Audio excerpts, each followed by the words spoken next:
J'ai peur pour mes enfants. Cet individu a un comportement suspect. Il fouille dans les poubelles, mais on ne sait pas pourquoi. Et il porte toujours le même déguisement. Ça fait une semaine que mes enfants ne dorment plus à cause de cette lumière, j'en ai marre. Voilà Jean-Pierre, c'est tout ce que l'on pouvait dire de cet uluberlu qui sévit dans la ville.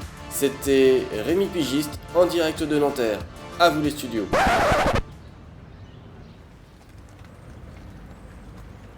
Par un lundi matin pluvieux, je me rendais au travail, à la déchetterie. Comme j'étais en avance, je décidais de rendre visite à mon collègue, Luc, à la plateforme de compostage. Et c'est là que je découvris l'horreur.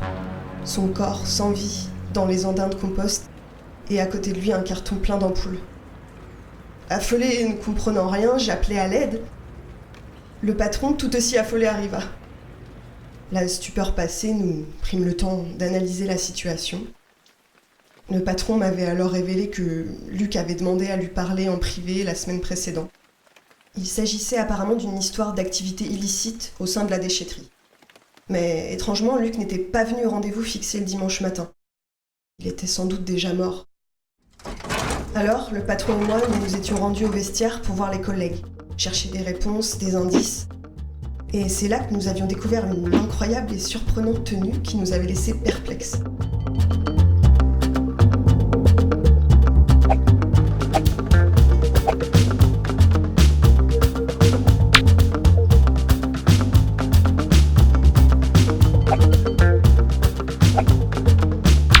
Leadman.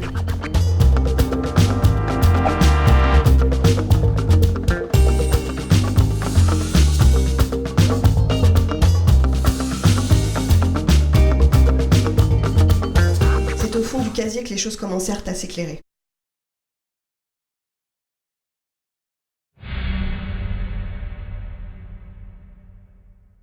Plus loin, un autre article racontait des plaintes de riverains envers un individu masqué qui leur reprochait leur achat énergivore, notamment au sujet d'ampoules. Aussitôt, le patron et moi avions fait le lien entre Luc, la tenue et l'article.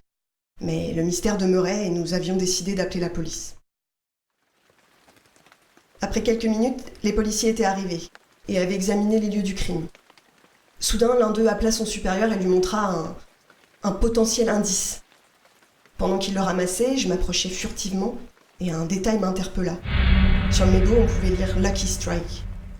Une marque de cigarette qu'à ma connaissance, Marc, un collègue de la déchetterie, fumait. Je le leur signalai. Ils emmenèrent Marc dans le bureau du patron et l'interrogèrent. Après 1 heure d'interrogatoire, il finit par tout leur avouer. Ce matin de jour férié, ils étaient venus tôt, ses amis et lui, chercher des matériaux à la déchetterie pour alimenter leur petit trafic. Ils faisaient ça tous les week-ends. Et ce matin du crime, alors qu'ils étaient à nouveau là pour prendre des matériaux, ils avaient vu une lumière vive se rapprocher de plus en plus vite. Ils avaient alors reconnu leur collègue. Pris en flagrant délit, ils avaient paniqué et l'avaient assommé avec une barre de fer. Plus tard, en visionnant les vidéos de surveillance que plus personne ne regardait depuis longtemps, la police avait découvert que Luc venait régulièrement décharger des sacs d'ampoules, de piles ou de canettes qu'il avait récupérés un peu partout la nuit, dans son bolide lumineux, et que les gens jetaient à tort et à travers dans la nature ou dans les mauvaises poubelles.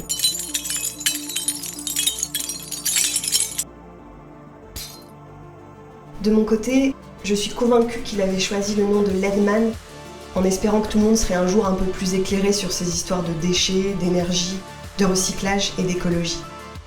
Il restera mon super-héros pour toujours.